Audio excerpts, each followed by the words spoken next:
Hey student, welcome to my YouTube channel. तो आज अपन इस लेक्चर में बात करने वाले हैं एंडोक्राइन सिस्टम, यानी कि एंडोक्राइन सिस्टम एक टॉपिक की बात करेंगे जिसका नाम है थायराइड ग्लैंड की एनाटॉमी एंड फिजियोलॉजी। तो अपन इस लेक्चर में बात करेंगे diagram of the thyroid glands and जो थायराइड ग्लैंड्स होती है उसके अंदर कौन कौन से हार्मोन का सीक्रेशन होता है और complete anatomy and physiology of the thyroid gland. जो थायराइड ग्लैंड होती है उसका लोकेशन क्या होता है, शेप क्या होता है, वेट, लेंथ एंड जो साइज होती है वो क्या होती है उसके अपन बात करेंगे। ठीक है, तो फर्स्ट अपन बात करते हैं जो थायराइड ग्लैंड होती है उसका लोकेशन क्या होता है उसके अपन बात करते हैं। जो थायराइड ग्लैंड होती है वो बेसिकली क्या होती है, जो लैरिंक्स एंड जो ट्रैकिया होता है उनके बीच में ये प्रेजेंट होती है। क्या होती है, जो थायराइड ग्लैंड होती है वो कहाँ पे प्रेजेंट होती है, in front of the larynx and trachea. जो लैरिंग्स एंड जो ट्रैकिया होता है उसके फ्रंट में ये प्रेजेंट होती है at the level of fifth, sixth और seventh cervical vertebra and first thoracic vertebra में ये प्रेजेंट होती है। जो थायराइड ग्लैंड होती है वो बेसिकली कहाँ पे प्रेजेंट होती है, जो लैरिंग्स एंड जो ट्रैकिया होता है उसके फ्रंट में प्रेजेंट होती है। आगे की तरफ ये प्रेजेंट होती है लैरिंग्स तथा ट्रैकिया के, और कहाँ पे प्रेजेंट होती है, fifth and sixth seventh cervical तथा फर्स्ट थोरेसिक वर्टिब्रा में ये प्रेजेंट होती है। कौन सी ग्लैंड, थायराइड ग्लैंड होती है, जो कि क्या होती है, एंडोक्राइन ग्लैंड होती है। क्या होती है, ट्यूबलेस ग्लैंड होती है। ठीक है, अब अपन डायग्राम के थ्रू समझते हैं जो थायराइड ग्लैंड होती है उसका लोकेशन क्या होता है और कहाँ पे ये प्रेजेंट होती है। तो देखिए, ये जो थायराइड ग्लैंड होती है बेसिकली इसमें क्या होती है, टू लोब्स प्रेजेंट होती है। एक लेफ्ट साइड में होती है उसको कहते हैं लेफ्ट थायराइड लोब, और जो राइट साइड में होती है उसको अपन कहते हैं राइट थायराइड लोब। अब जो थायराइड ग्लैंड है वो लैरिंग्स तथा ट्रैकिया के फ्रंट में ये प्रेजेंट होती है। ये देखिए लैरिंग्स हो गया और ये हो गया अपने पास में ट्रैकिया। यहाँ पे ये प्रेजेंट होती है, कहाँ पे प्रेजेंट है, fifth, six and seventh cervical vertebra, और क्या होती है, फर्स्ट थोरेसिक वर्टिब्रा में ये प्रेजेंट होती है। ये हो जाएगी अपने पास में थायराइड ग्लैंड, और इसकी हो जाएगी लेफ्ट लोब और ये हो जाएगी राइट लोब। तो दो लोब हो जाएगी थायराइड ग्लैंड्स की। फिर अपन बात करते हैं जो shape of the thyroid gland. जो थायराइड ग्लैंड होती है उसका शेप क्या होता है, तो क्या होता है, एक बटरफ्लाई शेप की होती है थायराइड ग्लैंड। शेप क्या हो जाएगा, बटरफ्लाई शेप होता है। और वेट की अपन बात करते हैं 25 ग्राम वेट होता है थायराइड ग्लैंड का। दोनों लोब्स को मिला के कितना हो जाता है, थायराइड ग्लैंड का वेट 25 ग्राम होता है। और फिर अपन बात करते हैं length of the thyroid gland. जो थायराइड ग्लैंड होती है उसकी लेंथ क्या होती है, लंबाई क्या होती है। जो थायराइड ग्लैंड होती है उसकी 5 सेंटीमीटर चौड़ाई, तो थायराइड ग्लैंड कितनी चौड़ाई में होती है, 3 सेंटीमीटर चौड़ाई होती है उसकी। तो फिर अपन बात करेंगे इसकी जो थायराइड ग्लैंड होती है उसमें structure of the thyroid gland, और जो थायराइड ग्लैंड होती है उनके द्वारा कौन कौन से हार्मोन का सिक्रेशन होता है, और feedback system of the thyroxine hormone. जो थायरोक्सिन हार्मोन था T4 T3 हार्मोन, और जो थायरोकैल्सिटोनिन हार्मोन था उनका क्या फंक्शंस होता है उसकी अपन बात करेंगे। फिर अपन बात करेंगे positive feedback of thyroxine hormone तथा negative feedback of the thyroxine. इसके बाद अपन बात करने वाला structure of the thyroid gland. जो थायराइड ग्लैंड होती है उसकी स्ट्रक्चर क्या होती है उसके अपन बात करेंगे। एक डायग्राम के थ्रू समझते हैं थायराइड ग्लैंड के स्ट्रक्चर के बारे में। जो थायराइड ग्लैंड होती है वो बेसिकली किसके द्वारा मिलकर बनी होती है, जो स्पेरिकल शेप की फॉलिकल्स होती है उनके द्वारा बनी होती है।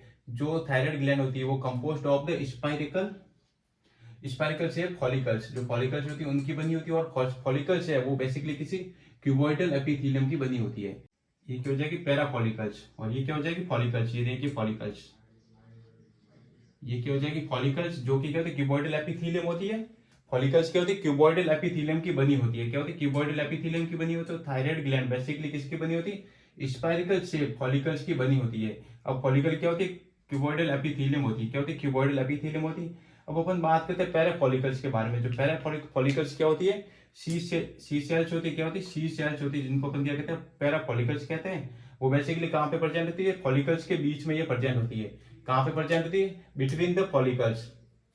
तो देखिए gland composed of spiracle follicles form by the cuboidal epithelium. जो थायराइड ग्लैंड होती है वो बेसिकली स्पाइरिकल फॉलिकल्स की बनी होती है, और जो स्पाइरिकल फॉलिकल्स है वो बेसिकली क्या होती है, क्यूबॉइडल एपिथेलियम होती है।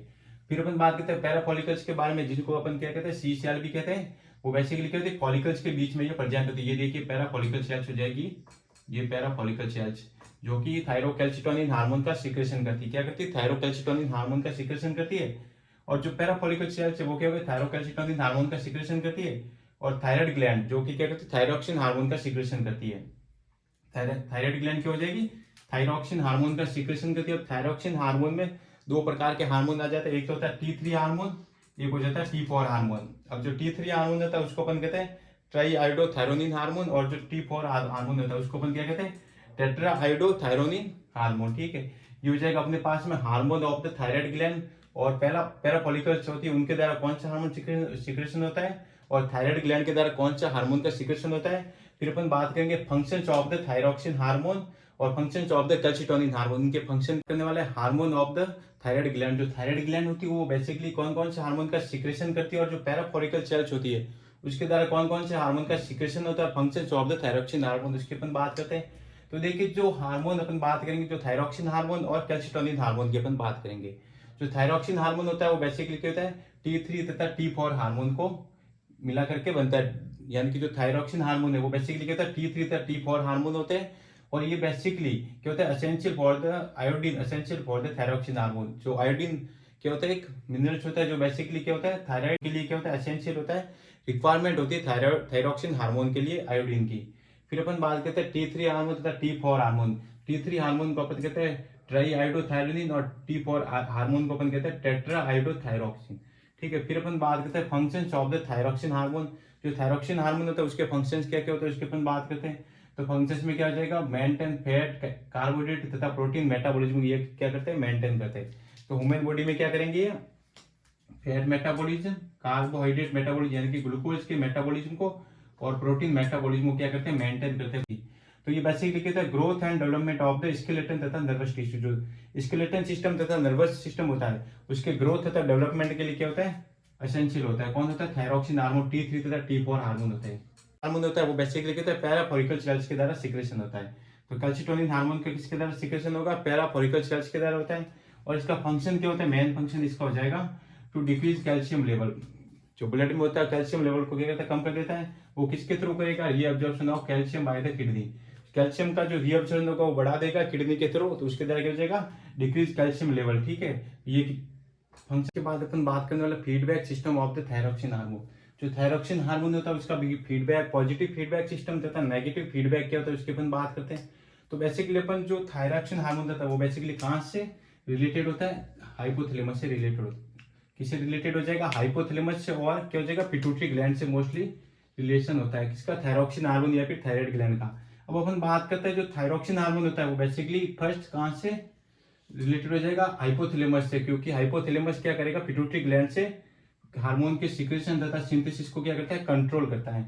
और जो पिट्यूटरी ग्लैंड है वो बेसिकली थायराइड स्टिमुलेटिंग हार्मोन का सिक्रेशन करता है। वो क्या करता है, थायरॉक्सिन हार्मोन के T3 तथा T4 हार्मोन के सिक्रेशन तथा सिंथेसिस को क्या करता है, स्टिमुलेशन करता है। फर्स्ट अपन बात करते हैं पॉजिटिव फीडबैक सिस्टम, और सेकंड बात करते हैं नेगेटिव फीडबैक सिस्टम। अब पॉजिटिव फीडबैक सिस्टम बेसिकली क्या होता है, जब क्या होता है ह्यूमन बॉडी में T3 तथा T4 हार्मोन का लेवल क्या हो जाता है, कम हो जाता है। क्या हो जाता है, T3 तथा T4 हार्मोन हो जाएगा पॉजिटिव फीडबैक सिस्टम, जिससे क्या हो जाएगा, जो हाइपोथैलेमस होता है वो क्या करेगा, थायरॉक्सिन और क्या करेगा, वो thyroxine releasing hormone pituitary gland यानी कि anterior lobe of pituitary gland से थायराइड वो बेसिकली क्या करेगा, थायरॉक्सिन हार्मोन का स्टिमुलेशन करेगा। अब जिससे क्या हो जाएगा, थायरॉक्सिन हार्मोन T3 तथा T4 क्या हो जाएंगे, इंक्रीज हो जाएंगे। इसको अपन कहते हैं पॉजिटिव फीडबैक सिस्टम। और सेकंड अपन बात करते हैं negative feedback system. Negative feedback system क्या हो जाएगा, जब थायरॉक्सिन हार्मोन यानी कि T4 तथा T4 हार्मोन क्या हो जाता है, ह्यूमन बॉडी में राइज हो जाती है, यानी इनका क्या लेवल क्या हो जाता है, अधिक हो जाता है। तो उससे क्या हो जाएगा, थायरॉक्सिन हार्मोन को क्या करेगा, क्या करना पड़ेगा, कम करना पड़ेगा लेवल को, जिसके लिए कौन सा सिस्टम होता है, नेगेटिव फीडबैक सिस्टम। ये क्या करेगा, हाइपोथैलेमस। हाइपोथैलेमस बेसिकली क्या करेगा, T3 तथा T4 हार्मोन के सिक्रेशन को क्या कर देगा, कम कर देगा।